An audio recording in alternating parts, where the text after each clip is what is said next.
So,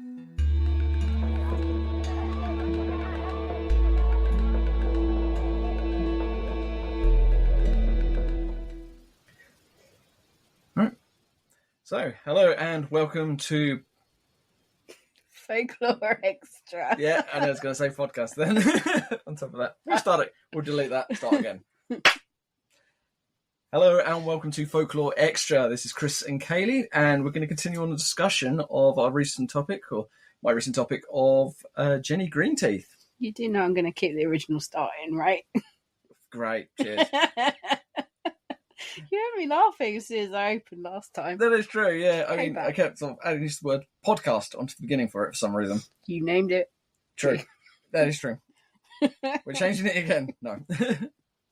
So, Jenny Greenteeth. Well, yeah. Why Jenny Greenteeth? Are you going to throw that one at me then? Well, yeah. These things like that. Right. So, as I was just sort of talking through with the actual podcast itself, with the discussion, it was one of those folklores that seems to be very ingrained in the north of the country. However, it is also spread across the entirety of the world.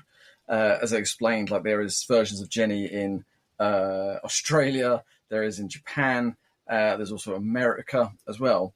But also there is just several different creatures and several different mythologies and folklores that all fall under Jenny Greenteeth, or that they are a part of a bigger sort of water spirit. And there is just so many different things about it. But I thought I'll stick with that one because Jenny has a lot of different stories and different accounts as well that crop up that sort of could lead into better discussion and more open, more like expansion upon the different water spirits. That's fair. I mean, you did seem very hyper and, enthusiastic for this subject when you said that that's what you'd chosen.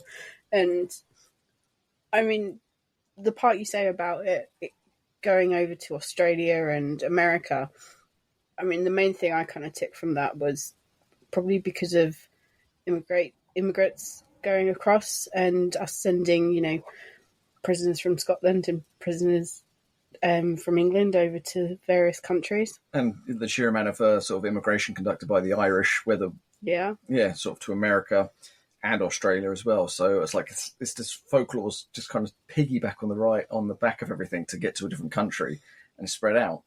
It is interesting how it kind of crosses over the waters. But then the interesting one is how did we get it? That is true. Because like for me, one of the early accounts, a different version of Jenny Greenteeth, is a Nixie. It's Germanic. So it's potential from sort of the Germanic immigration through sort of the Germanic languages and stories like from the Saxons as well that have come over and brought this sort of same creature along with them. Okay, now I'm seeing more and more why you liked this subject. Is it? Yeah. It's the history buffing you that is fascinated by it. Yeah, it's just the same for any language. Like the English language is compiled from so many different areas as well, but also our stories also have to evolve from somewhere as well. And it's where did we pick them up from?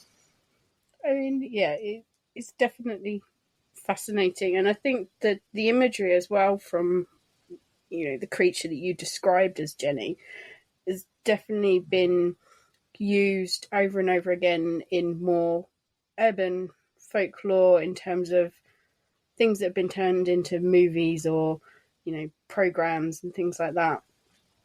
It's that classic one. It's the classic danger of the water. Yeah. There's so many different proverbs, so many different discussions, and sort of the idea of trying to tell stories to children to say, don't go near the water, it's dangerous, rather than just sort of going, because they'll always ask why is it dangerous? Just seeing calm. They don't realize that there's like suction mud underneath, or there's a hidden nastiness to the water itself. So these stories have come out saying, don't go near it, or Jenny will get you, don't go near it, or the Nixie will get you, or the Grindelow will get you. And it's always the same thing of children or elderly, but it's mostly aimed at children. Like they're standing by the water, they all of a sudden grab straight into the water. I mean, the Greenteeth element as well, when I was doing some research on it for this part of the podcast, was that there were various tales that children told by their parents or maids as well that if they didn't brush their teeth, Jenny Greenteeth would come and get them. Which is a different form of the tooth fairy, isn't it? If you don't, yeah, it's a very if you don't brush your teeth, aspect. the tooth fairy. Yeah, if you don't brush your teeth, the tooth fairy will come along and pry the rotten ones out of your mouth. Going Brothers Grimm sort of idea. So I think that the way that she's described with the in some stories with the green slime and sharp teeth and things like that, it's the very early, very grim Brothers Grimm version of the tooth fairy. Yeah.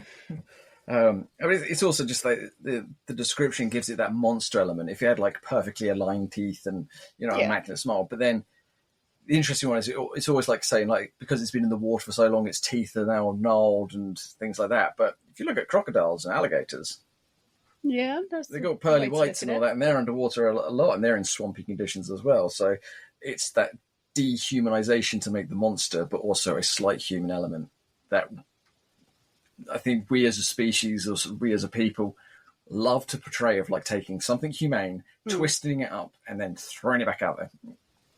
It's true. I mean, it also kind of ties in with more of the Slavic mythology as well about water nymphs, spirits, and things that dwell in lakes and rivers. And I know that's a whole nother subject that we can cover, but it's interesting how, again, it translates differently, but also opens up a whole new area of creature. So you're referring to the Rusalka? Yeah. Or Rusalki, for the plural of them, as in there's more than one in the river. I mean, it's not something exactly you want nibbling on your toes as you're going near the river. No. I mean, no. You go get a cut. Just want a quick drink out of the river and all that, and all of a sudden you get one of those attacking you. But I suppose in countries where the water can be so deadly cold and it is life or death situation with children being near it, having those stories of being so cautious near the water, especially in those environments, is more important than ever. True. To save population. True. It's also like for some of the other countries where there is generally very big fish or very big, crocodiles, the classic one. Like in Florida, the easy way to tell if there's an alligator in the water, it's wet. Therefore, it has an alligator in the water. Is that classic one of like, there is nasty stuff in there, something going on. But if you see, it could be extreme cold or... I mean, saying the crocodile thing, when I was in Florida as a child, and you do the kind of, what they call the hovercraft with the big fans and stuff that you go across all the swamp and stuff down there. And it was kind of a running joke. And it was that exact joke of, how do you know if an alligator's in the water? Well, it's wet. And it's the same with the snakes and all the other kind of creatures that you find around that environment. And you don't really want your child playing around there. No. And it's just, you hear recently of a tourist who's just been snatched by an alligator. Where?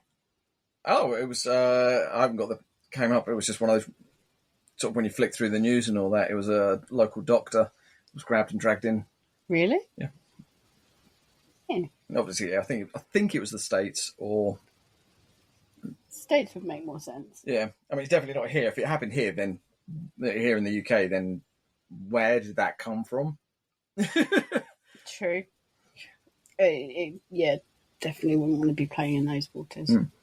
I mean, luckily we don't have that sort of thing to worry about so much over here. I know that we have certain creatures that are poisonous, but we have nowhere near the level of what some countries have.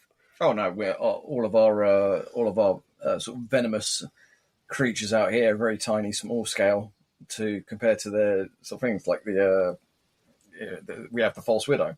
Yeah, that'll give you a nasty bite. I've been bitten myself several times and it hurts. It does blister up, but as we saw with friends camping recently, it caused a huge blister. Yeah, that was nasty. But if it had been its actual cousin, the black widow, that would have been a hospital trip. Yeah.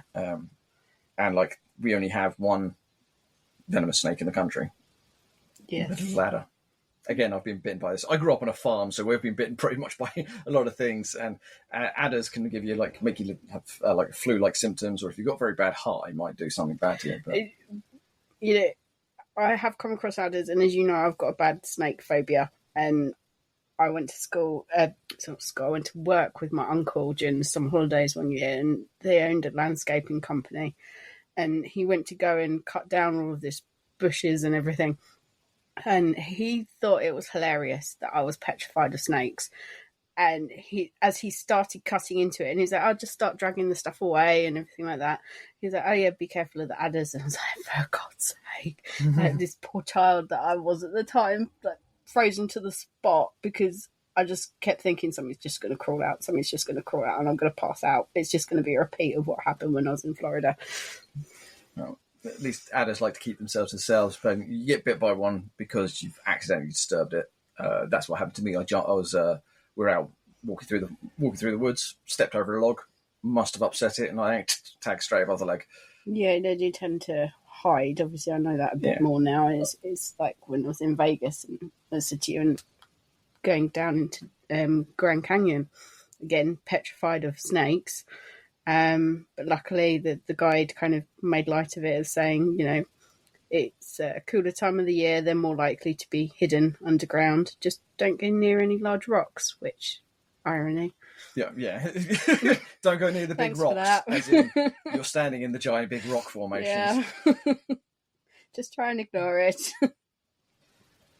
I suppose the other aspect as well is not just so much the danger of like maybe creatures in the water or things like that, but it's also the classic, you don't know how deep something is or how strong the undercurrent is. Yeah. I mean, I've been swimming, I went canoeing down the Ardèche and I took a swim across it. Now, this was like a 10-metre wide gap. And to get from one side to the other side, it's 10 metres, but also it pulled me down the river 100 metres. It's quite possible, especially with our coastline as well, because we're such, we're a small island. We are surrounded by water. It's not like, you're having to travel across parts of Europe to all the coastlines to try and find something like that to happen. And some of our coastline is deadly, especially with, the cliffs that we have and the rock formations that we end up getting. It's also some of our rivers and all that, like the Thames. I wouldn't drink out of that. That's asking for Welt's disease, that's asking for petrol, that's asking for urine. Yeah, but that's nowadays. It's not something they really considered back then. Yeah, I mean, you'd always consider boiling water, don't go drinking heavy water, don't drink downstream from the cows, as the old saying goes. But but it's also like the sudden shock of temperature change. I was working in the river tours, going through the heart of Canterbury, and that's got the River Stour, which is, it's not a deep river in points. Where we were, I could stand up in it, it goes to my knees, and the deepest part would just went up just below my rib cage, and. But we had one instance where someone decided they were sitting on top of one of the bridges. Their mate pushed them in. They hit the water. Bang! They suddenly went into shock. The temperature difference was because it was a hot, sunny day, cold water. Yeah. Luckily, one of our tour guides, he managed to pull the boat over, get them to assist the people and to get anything like that. But they had to be resuscitated because the shock was so bad. So this is the kind of the examples of why something like Jenny Greenteeth was invented, to go pay attention to what you tell. Don't go near the water. Or maybe it could have stemmed from an original story of, say, there was someone that used to live down by the river and used to drown people, and this goes on through centuries. That's going very dark. It's very dark, very grim, dark things, but we're talking about, the unknown and things like that, and how certain creatures come about, where it's like you'll be grabbed in the night, the boogeyman, or the classic, the Axeman. Was it New Orleans or Chicago, where it was a musician would go along, he was actually killing people with an axe, and thus their form of the boogeyman came about because of him. So it's, the things that go bump in the night, or the creatures that are looking to defend themselves like that, it could stem from generally one story in one village where someone went nuts and was just drowning people in the river. And they said, don't go near that river because people are disappearing into it. That's a different way of looking at it. I hadn't thought so. Maybe more research then into how that kind of thing originates. Mm-hmm. Maybe if we can find some weird and wonderful creatures or people to do new episodes on. I really can't talk today. I don't know what's going on. It's been hot. It has been warm. Brain is turned to pudding. Even my laptop's protesting at the heat. It's not liking it. Right. But so going back to Jenny and all that, the sheer amount of different names and locations that have cropped up again. I did notice that when I was having a look through. I screwed up in the actual podcast there. Yeah, it's Peggy Powler, not Prowler. I thought it's Prowler. Okay. Yeah, so that's the one from the River Tees, which is very similar to the originates from the Grindylow. And I'm not talking the abomination of the Harry Potter version sort of thing. No, that's more the Yorkshire and Lancashire. Yeah, but it was like it was that sort of creature, long arms, long tendrils, and things that will pull you into the river and things like that. J.K. Rowling decided to just turn it into some weird mer people, squid face things and whatever. Because and you wonder why I throw these books in the bin. Yes. But yeah, Jenny is also known as like Nellie Longarms, Peggy Powler. Definitely the emphasis on the long weird arms. Yeah. Maybe the ancestor of Stretch Armstrong. I'm just going with that. Probably one of my ancestors, with bandy arms. You have got very long arms, whereas I've got T-Rex arms in comparison. Well, the interesting one is it goes through, like if you go through, it's all different. The theme is water spirit and water inclusion. It's like that. It's different types of water. That is, I have noticed that as well. It's not just kept at a lake or a river or waterfall or anything like that. It is very varied in the different types of spirits that people tell stories about. So it is just this, I don't know, the need to protect against any water environment. Yeah. I suppose not everyone would have swam when these sorts of things started to appear. Unless you grew up near it, sort of any time period, unless you grew up near water. I've been thinking. It's not a guarantee though, was it? No. It was just one of those, if you had to access water and go near it, sometimes you'd use it and things, but don't know what the rates of like learning to swim was back then, but not like we have today where kids are taught that from primary school. You have swimming lessons. But it was it seems like every river, every type of water has its own version. So there's a form of Nixie, if you will, or Grindylow or something like that, for bog water, for swampy water, for deep water, for wide rivers and things. Also, each river seems to have their own version of it. I've noticed that as well. It's all regional, and the name always adjusts slightly depending on what creature you're dealing with. It just, the dialect strongly affects the name, and I think that's just what happens generally with folklore. It's also the way they're described, the description. All of them seem to have the very same thing of long arms, the long fingers, the raggedy algae hair, which suits for very much water and all that. But some have sort of depicted it as a sort of the old hag witch look sort of thing. Yeah. But others sort of, there are versions where it is a young, beautiful looking creature. And then there's a mixture of the two where it kind of takes on certain mantles and certain things as well. There also seems to be the ability to completely shapeshift with it into different forms. So maybe that's the tie between the two, where you have the young beautiful woman that will tempt a man towards his misery in the water, and whereas the old hag might be something that preys more on the children because it's that older parental figure that children are learnt to respect and trust. Yeah, stay away from the creepy old person, they're going to drown you. But then also stay away from, That kind of ties in with Hansel and Gretel, really, doesn't it? It's always that classic one, isn't it? A lot of definitely a lot of the stories are around the whole stay away from the gnarly looking witchy person, because there was obviously a typecast and things like that. And I'm ignoring a lot of the Disney stuff here, if I'm going to be honest.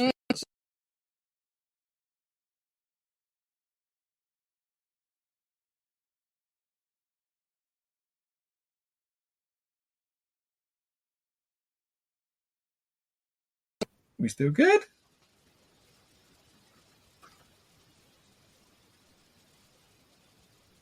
Yeah, no No, Disney. We're still good. Told your laptop is not liking heat. Mm-hmm. All right. So the one thing that I did miss out on, and I'm actually kicking myself because I completely forgot about this. Right. Like that. So when I went through like the different cultural relevances and the different influences, so I think like I sort of chose sort of Alan Garner, folklorist, wrote a hefty amount of material on this sort of thing. Yeah. But also I sort of went with Neil Gaiman as well, because Neil Gaiman likes to take things of our reality, change them up and present them. Yeah. But I wouldn't say he was instantly influenced by the legend, but sort of with Neil Gaiman's works, there are things that are very similar. However, I've missed an absolute obvious one, and I kick myself because they're my favourite author, and that was Terry Pratchett actually has Jenny Greenteeth. You missed one from Terry Pratchett. Yeah. And worst of all, it's from the We Free Men. You should be ashamed. Yeah. It was the first opening of when Tiffany starts seeing the mystic world. She sees the We Free Men. She sees the things like that. But it's her stepbrother Wentworth is sat by the river, and Jenny tries snatching him by coming out of the water. So in retribution, the way Tiffany deals with that problem is to put Wentworth again next by the river, and then waits with a frying pan. As soon as Jenny sticks up, tries to grab, boom, straight away. That's the first opening, and that's where the We Free Men suddenly go, she must be a witch, she must be a hag. Because she saw the Jenny and dealt with it in the most spectacular way, sort of the classic way that someone like Granny Weatherwax would have done, or Nanny Dog, frying pan to the head. But that then also brings in the whole cast iron fae with the do. It does, yeah. And before we kind of move on to that, in case you hear any purring or weird noises, Harley has decided to make an appearance. We kind of record this just having a relaxed conversation on the sofa, and she's come for fuss. So if you hear any weird pigeon-like noises, the cat has joined us. So yes, fae and iron then. Well, it's the classic fae sort of thing. Cold iron, the horseshoe above the door. Yeah. A lot of people also ensured that sort of thing was built into their shoes. As you know, I've been reading more on some more niche areas of folklore up north. And a lot of the things that I found to be able to do more research on the boggarts in the different areas, because I really enjoyed researching that, was that they liked, obviously, putting iron into clogs. And the boggart obviously didn't like it because it was a form of fae. But at the same time, that putting the iron into the shoes was an unconscious decision by humans at that point to ensure that it was another protection force. So did they put it in for that reason, or was it just a reinforcement? There is theories behind it as to how people decided to use iron in these shoes, because it would mean that certain creatures couldn't attack you whilst you were on your travels because you were protected by iron. Okay. That's definitely worth digging into and looking into that one. Because, we use classic steel toe caps and sights and things to protect our toes and things like that. So has the story come from them just reinforcing, or would they generally actually went, I'm going to sell you these magical shoes? I don't know if there's a man walking around with a suitcase with magical shoes that he sells. Do you know a bloke who wears clogs, though? I know a couple of people that wear clogs, actually. You know people that wear clogs nowadays? Yeah, one of them's a blacksmith. That's not safe.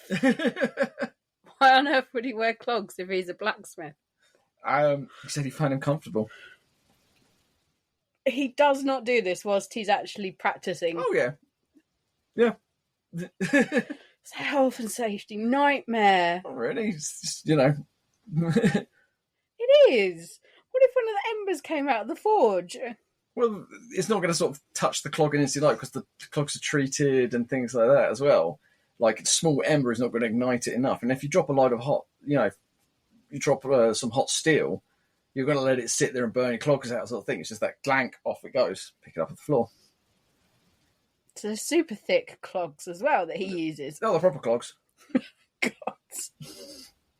Who else do you know that wears clogs then? One of the old trainers at the horse farm I grew up on.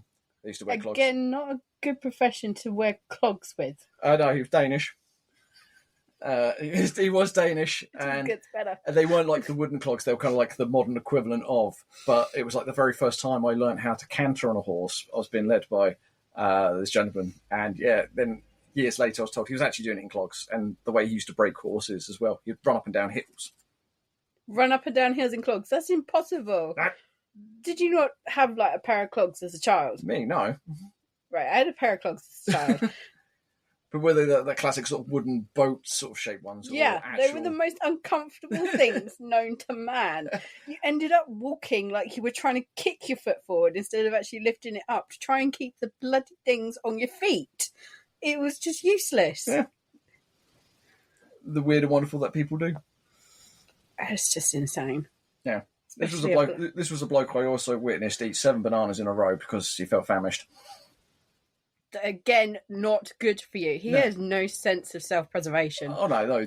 Especially the way he used to break horses. Instead of sort of chucking weights on them and building it up, like he would run up a hill with the horse in tow, down the hill, up and down, up and down, up and down, until the horse was absolutely shattered. He must have had blistered toes. I generally think his legs were just made of wood themselves or something, Are we going for someone that's like a Pinocchio now that breaks his horses?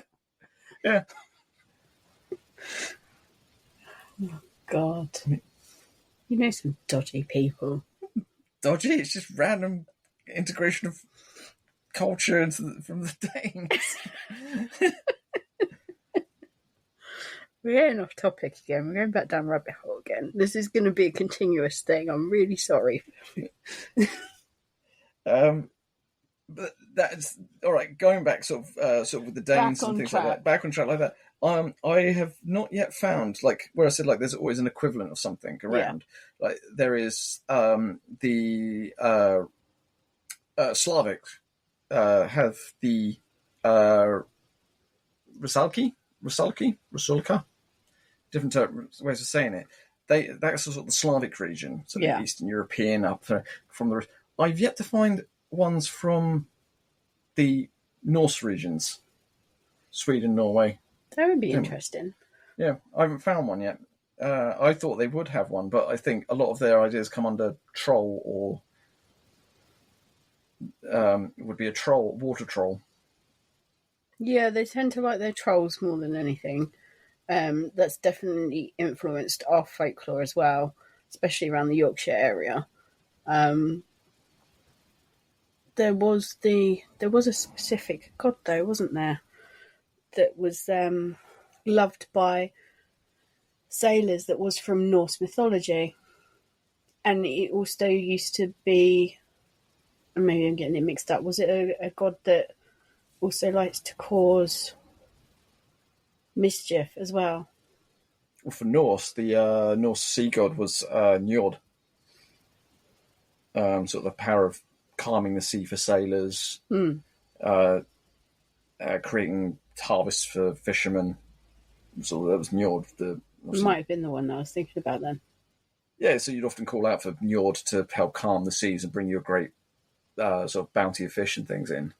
But if that's the case, and that was the one that I'm also thinking about correctly, if they did cause mischief, would that not kind of you wouldn't want to get on the wrong side of them, because then they'd start acting out, and you'd be risking life. I'm barking up the wrong tree. I'm getting completely on. No. I think you're definitely onto the right thing. Like if you don't show respect to that god will go, well, screw you.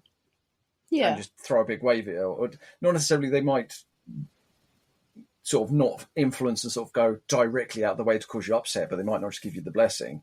But if you really piss them off, I'm obviously interpreting from different sources here, like things like, it's not like the case of, the classic Neptune or Triton or something like that going, oh, you didn't worship me, flood the entirety of all the oceans over to someone's house like that. You have not shown me all this great thing.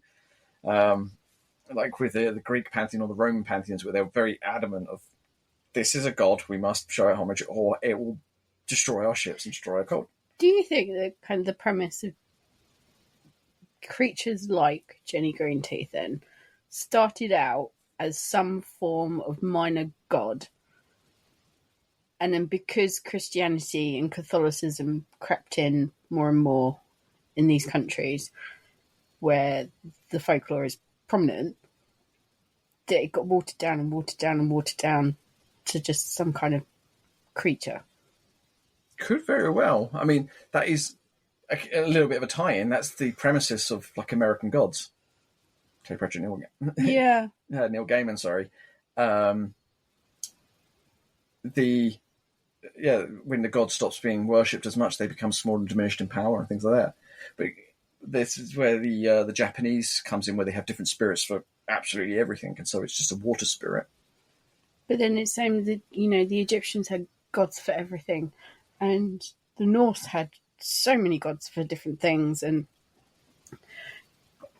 there is a load of gods that have translated over it within paganism that's based on obviously your Celtic and your Norse mixtures, and I think so many of them have been watered down so much that they do end up becoming the basis of folklore, with all the things that you should and should not do for a god or a goddess.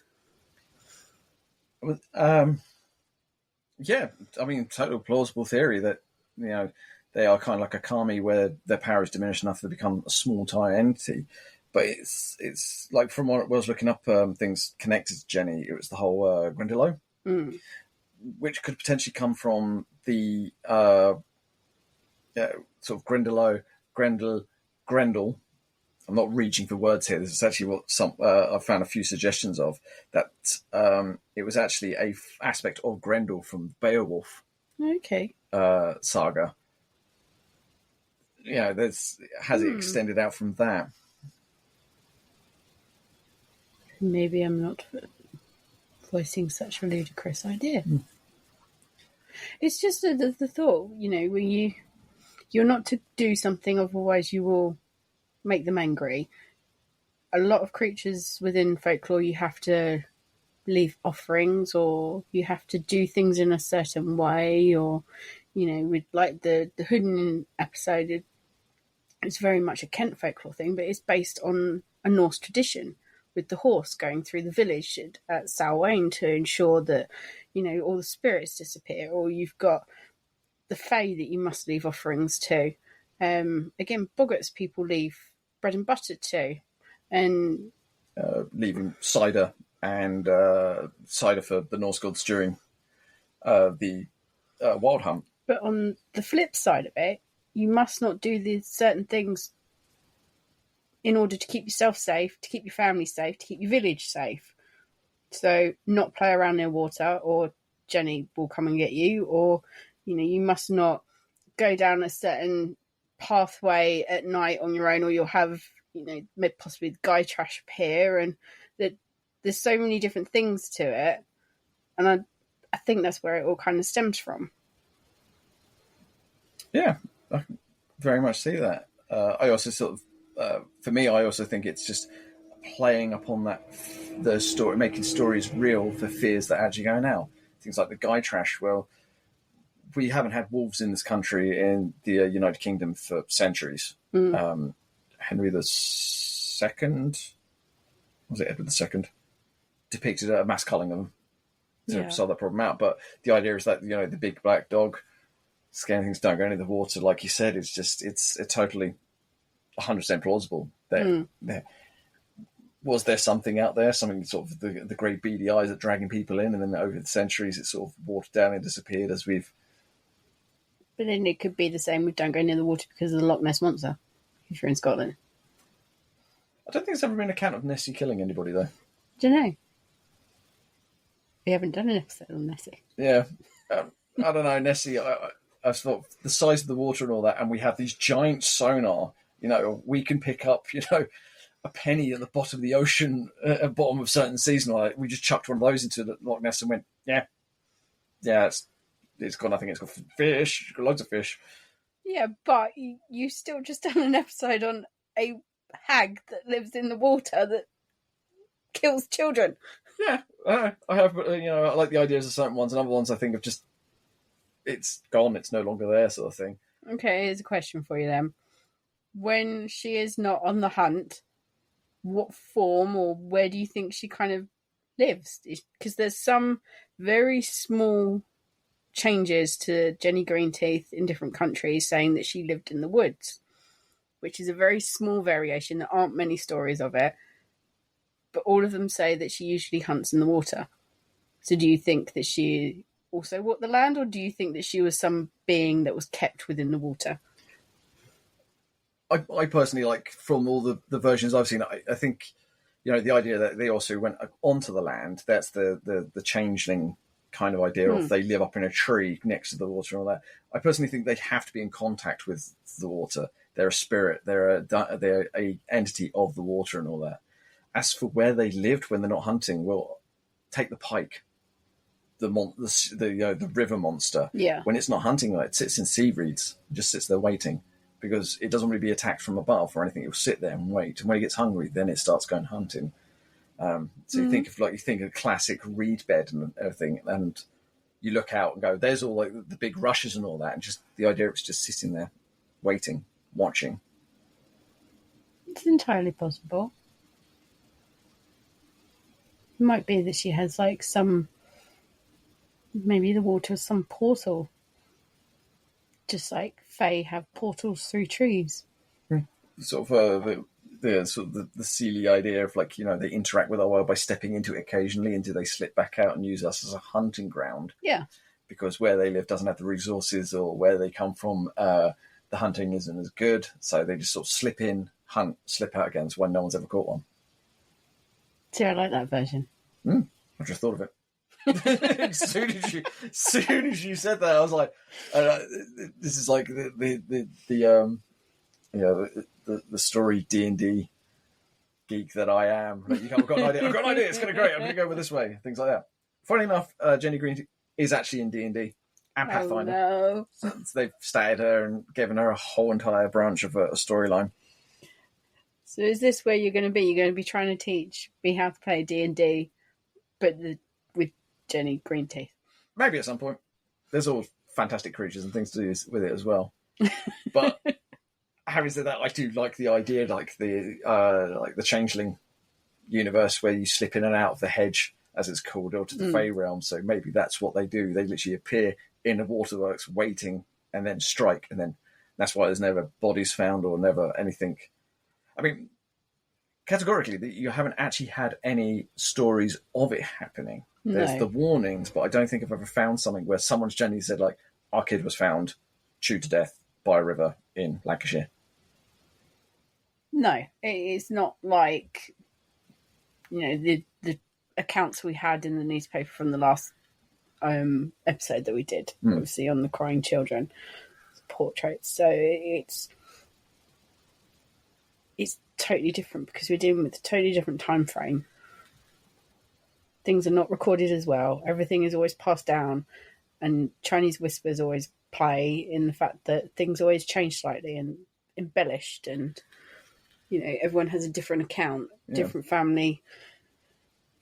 family stories are always tweaked ever so slightly.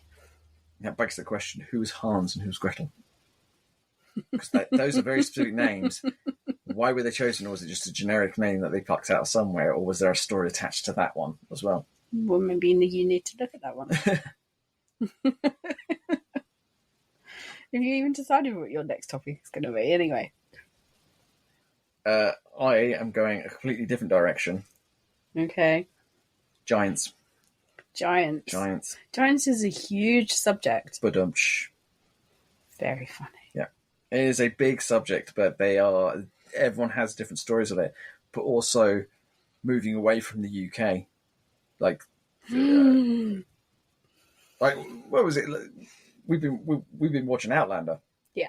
And we suddenly went, there's a lot of, like, not just the folklore, it's like Scottish folklore and all that. It's like the European, but also where they've gone over to the Americas. Obviously, America does have it, and we suddenly went, hey,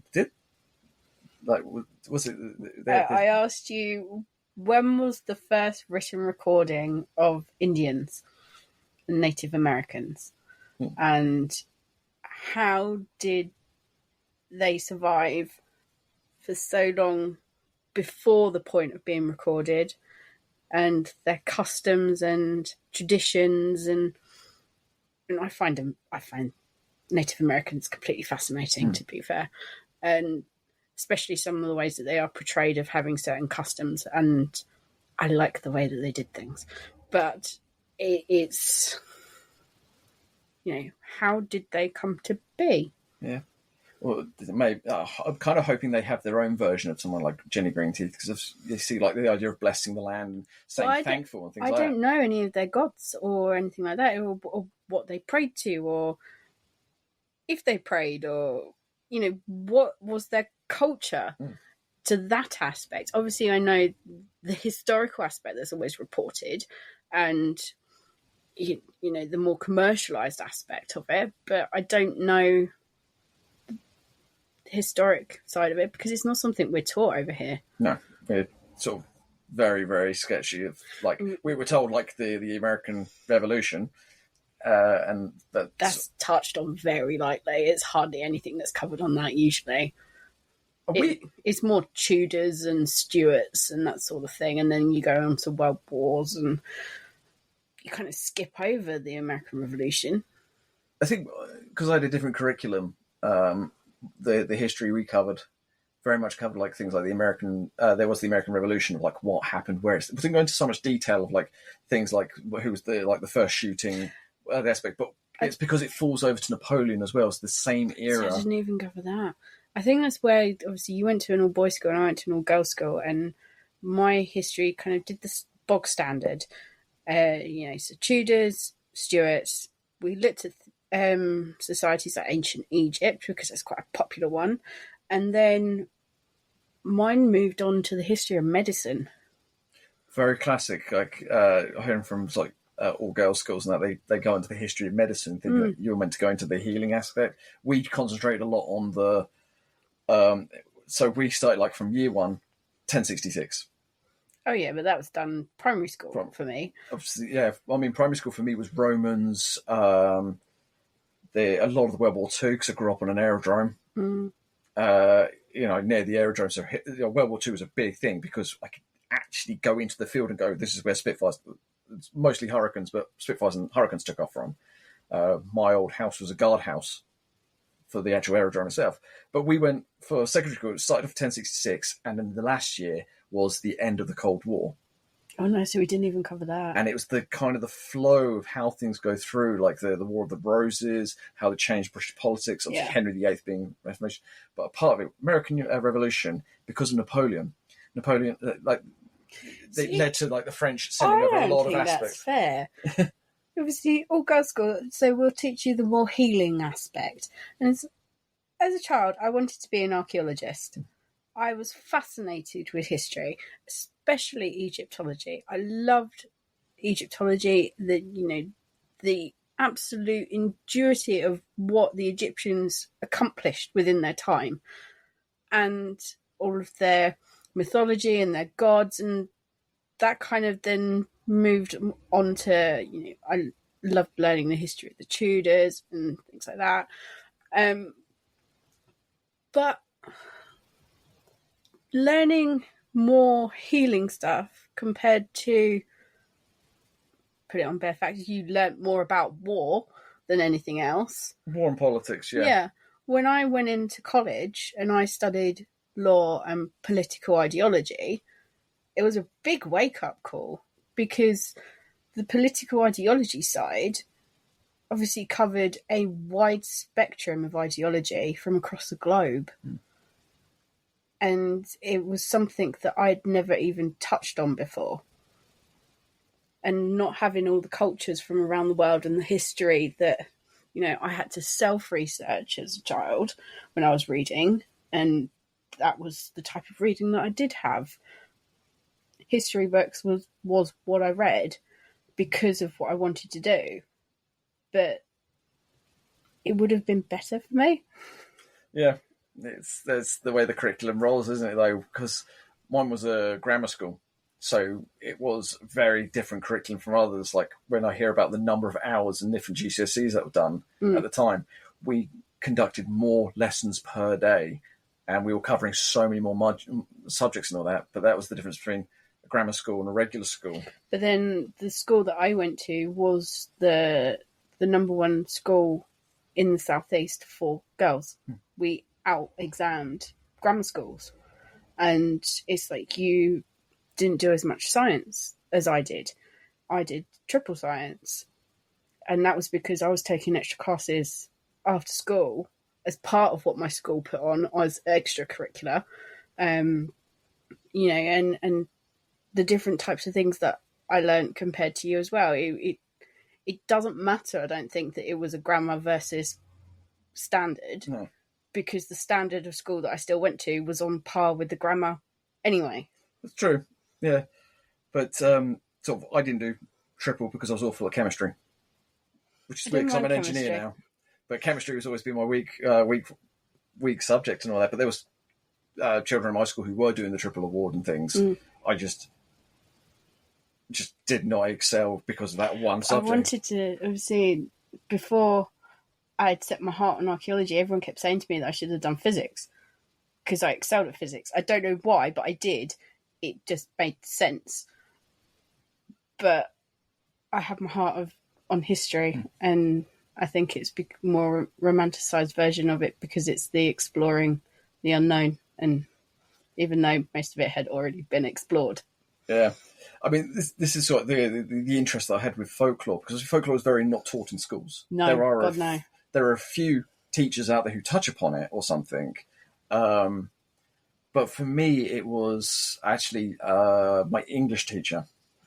Yeah, one poem, one area particularly springs to mind. Go on. Jabberwocky. Oh, so Alice through the Look of Glass. Mm-hmm. Didn't touch that. The original Jabberwocky poem, and that's what kind of set it off. Can you recite off heart? No chance. That was a long time ago. I'm old. For me, it was because we obviously had to do the classic one. Had to be a Shakespeare, had to be a classic, there had to be a poetry, and then there was like a free-form one. Oh no, because we had ours split into English language and English literature. Ours was kind of split, but it was always just referred to as No, I did get the GCSE in literature and language. Yeah, so you had the two. Yeah, but it was the two of my teachers would often combine the two because it goes hand in hand, the study of language, the study of literature.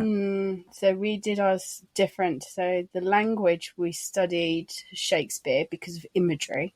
So we had to recite parts of a certain Shakespeare play that they had chosen to discuss the imagery that Shakespeare would paint within his works. Ours was 5 years of Macbeth. Romeo and Juliet, A Midnight Summer's Dream, the standards for women to study. Yeah. And then literature was the different subjects. And obviously I know that you repeated the subject that you had quite often with your literature. But we did things like we looked at different poets and also looked at classic Walt Whitman First World War poetry. No, we had so poetry from various different sources, and that's where obviously I found my favourite poet at school. And then also we went on to things like Of Mice and Men, Educating Rita, because of the different cultural differences between them. We had Of Mice and Men, but I was going to say the back ones, like changing into folklore and things like that, just to sort of revert back into it, was because we obviously have a very tight curriculum and things like that. Yeah. No mythology, no folklore, things like that. You might touch upon it in certain religious studies. However, it was my English teacher at the time, during years 3, 4, 5, chose to study The Wizard of Earthsea. Really? Ursula Kayleigh Green, I can never pronounce it. Yeah. Now, being really dyslexic, it was like having to learn Macbeth and that was a grind. But it was literally like, the first one we did was Treasure Island. Okay. So Treasure Island. And then it was like here, The Wizard of Earthsea, totally random, for a stuffy all boys grammar and all that. It was like all of a sudden fantasy. And the way sort of writes into the stories and things like that and adds into the twist, that's what made me go, I'm a complete nut geek, and just fell into the into that genre straight away. I don't know. I was always reading the most random things throughout school.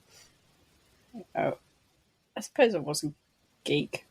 You always called me a geek. No, we didn't really study any mythology when we did religious studies either. To be fair, we had a habit of breaking RE teachers. Bullies. All they would teach us was the basics of certain religions, and that was it. And that was a very hard set curriculum, which for a bunch of teenage girls who were trying to figure out who they were in a very hormonal age, where a lot was obviously changing in our landscape when we were at secondary. So we had like certain wars break out and things like that. So a lot was being questioned at the time. And yeah, we didn't get it, so they didn't get us, so we didn't listen. I mean, for my history lessons, one of my teachers did go into the Kosovo conflict. Really? Outcrop of the Cold War, full of Soviet Union and then things like Kosovo and all that, because it was just touched into not so recent, like the Afghanistan was just opening up, like concept of it. The World Trade Centers were hit, then Afghanistan was, I think, year 4, year 5. Yeah. But Kosovo was enough past that it wasn't going to be irrelevant sort of thing. Like they were very, very careful to skirt around the political ideology. But definitely. With Kosovo, Serbia, the land grab and everything from Africa as well, we had that as well, touching on sort of our history lessons, just to show that we are living still in history. But that being said, that's kind of like where, you know, the interest in history, but then folklore builds history, the stories that build up. Yeah, because when you're reading all of these books based on different cultures throughout history, they all have their own mythology, legends, and folklore that then comes out of that. And I think the more that you study history and the different particular periods throughout history, the more you kind of see how certain folklore twists and changes as well. And, you know, I think that's where we've both become hooked, maybe. Yeah, definitely. Well, we're going to 100% agree that, yeah, the way that folklore has shaped our society, it's shaped from religion. The history of the Celts and things coming, and then also the implication of the Romans putting their own spin on things. Yeah. Every culture that comes in will put a spin on sort of thing and bring their own stories over. Yeah, it is really interesting, like you said, about, you know, the water spirits and, you know, the books I'm reading at the moment is very much discussing how different cultures have come over to this country over the years, like the Norse and things like that, and the Saxons and stuff, and how it's all changed and how all their different religious sects come over and all of the mythology that comes with that. And then how, like, Norse mythology, you have Odin. Saxon, you have Woden. But essentially they are the same god. They both are god of war, essentially. And it's that twist and change, how things can be adapted and how it all kind of ends up essentially going back to the same roots somewhere down the line. Romans and the Greeks. How many Greek gods are the same as the Roman gods? A lot. Yeah. Heck of a lot. I think that's interesting, and I think that's one of the main things I think we're going to find doing more of these episodes. Yeah, definitely. Like, I always like to sort of deep dive more onto like where these things come from, like to see if there's an original point, if there's an original story. There is a chance that, like, even the ancient Egyptians had their own version of "Don't Go Near the Water" because, well, the Nile itself, I think, had lots of alligators and things as well. It did, yeah. Yeah. So they would have their own version of "Don't Go Near the Water." You'll be grabbed and dragged in. Yeah, I mean, the water was a very sacred part of that religion, and it was something that was used as purification a lot of the time. But obviously, then you've got the Christian aspect that comes in with Moses and association with Egyptians that way, and you know they were the slaves in that period were told not to go near the water, and yet Moses could somehow part the sea and get them to safety. So, okay, it's part of a religion, but it's also folklore essentially as well that's mixed in with that. I'm guessing a lot of sort of the stories, especially something like the Bible, would have started off with different folklore, different tales that have been told throughout, like made up, other things made up on the spot, chucked together into a random book sort of thing. But yeah, it's the interesting one for like how things transpire. Like when we started talking, it was the whole we are where do we get all these aspects come from over like that, and the Egyptians, like we have a classic example, I think, is in Somerset of a grave, which is a Celtic burial mound, and above it is a boat with the sun, which is the symbol of the death carriage for the Egyptians. Yet the Celts brought that straight over with them. It was also the fact that one of the pharaohs adopted the principle of the sun god completely and totally abandoned the old gods. And when they started the basically a new religion, essentially, everything was based around the sun god and its rays reaching down upon the people. But again, that's the sun having those long arms extending out to reach people, and it's always something that has to be, again, folklore. It seems to be a lot of a creature has to touch you or a creature has to take something from you constantly. Yeah. It's always the classic one with the Fae. They take your name, they take a possession, they take something of you and replace it, and or they try to give you something in order to claim something over you. It's definitely interesting how everything seems to intertwine quite easily. But yeah, this is where a lot of it's the classic one, D&D, where things get up from humanoid to bestial and stuff like that. Do we have the same categorization? Like, though Jenny Greenteeth has a humanoid vision, are they a monster? Are they a creature? Are they humanoid or are they fae? There's so many different water spirits as well. It's like which category are they purely doing it out of spite, like some fae, or some out of mischief, or is it they're sustaining themselves by eating? I wonder if she is some form of mean fae. Just stealing children to the other realms. Well, if you think about like the other fae creatures, that there are some of them that like to switch out children for changelings, and there are some that like to eat children.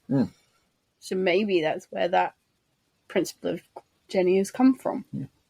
Or maybe even a concept of like if you have like fae hierarchy, they are a certain level because their job is to go out and snatch children or snatch something. But you can also say that about the red caps as well.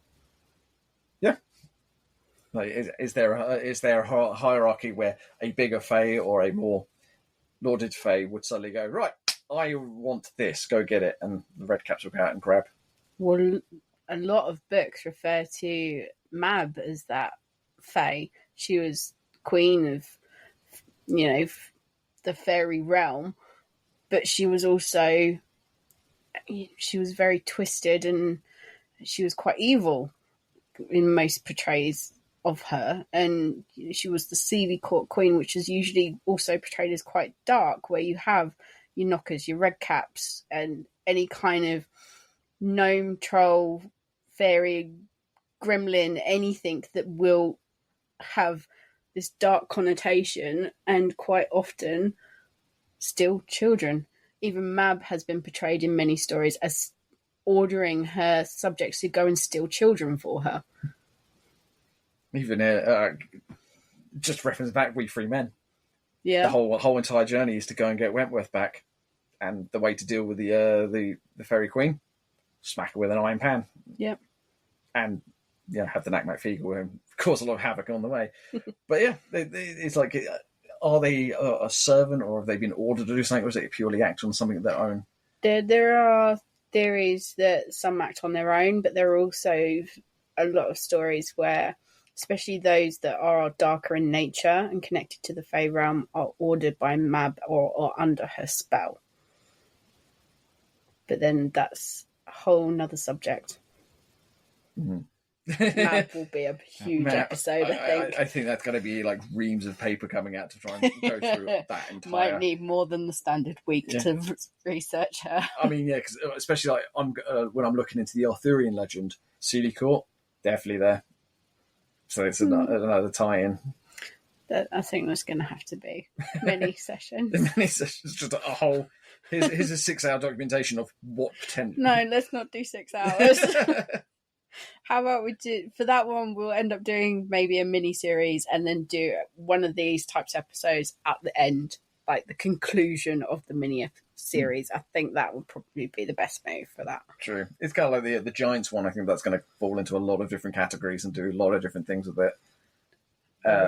It's kind of expanding out on an This doesn't mean you get out of jail card where you get to do just Giants for weeks and weeks and weeks. Oh, no. That'd be boring, you know, if I was to go... I mean, I could sit here and ramble for hours on it, but then, as I normally do, but I think a little bit here, a little bit there, but it would be nice to sort of just build up that sort of structure of like the early Giants, like things like the Titans from Greek mythology.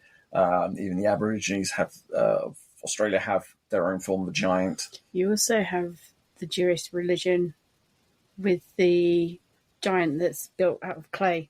Oh, you mean the golem? Yeah. Yeah. That's a protector. That's definitely one that I'm going to go into as well. Sort of the idea of the golems and that, and stone constructs and clay constructs, especially from sort of the Judaic point of view. But also other aspects as well have golems. Okay. Well, obviously the next choice of subject is mine. Yep. And we've been rambling for an hour this time. Look at that. You know me, I can go on and on and on and on and on. I just keep going. You know, my entire portrayal of it's just a ramble at things. I know. Well, the next subject is my choice, and I have made my decision. So you're going to have to go away and do some research on this. What am I looking into? It's a very, very particular sect of Fae. So it's the interaction of Fae who are pregnant, needing the assistance of human midwives. Fae and midwives. Yeah. Right. I couldn't just do a whole thing on Fae because there is so much on Fae. So I thought I would pick something a little bit more obscure. No, it is obscure. I'm pretty sure there must be a lot of this interaction, guessing by the excitement in your eyes at the moment. Yes. Much research. That is the next topic. So that'll be the next episode to come out. Right then. You best hit the books. I'm just going to go read Terry Pratchett stuff again, see if it That comes is up. not going to be your help on this one. He will help me. Right. All right. So, wrap it up there. I think so. You need to go do research now. Yep. Because you look pretty confused by my subject. I'm going to run around some of the old library access and see if there's anything clued into that one. Be the weird hermit in the library again. Right. I will say goodbye now and let you wrap everything up. Fair enough. Right. So, thank you all for listening. Like that, I hope this gives some sort of insight into sort of our methodology and also like some of the weird and wonderful things that we can sort of expand upon and look at in our future sort of episodes and all that. Of course, like we would love to hear from you. We'd love to see any comments. Please do just get in touch. We'd love to hear from you. Also, hit the like button and do subscribe. You know, this is going to be an ongoing project. So we have got the percentage down. We from have got the 96. percentage down. Yes. So yeah, obviously, sort of hearing from you. If you've got an actual subject that you would like to hear more of, or like for us to have a look into, could be something obscure, regional, or something a bit more worldly known and all that, again, do let us know. So, we shall see you. Well, It'll be Tuesday. It'll be Tuesday for you. For my next episode. All right then. Right. Take care. Bye for now.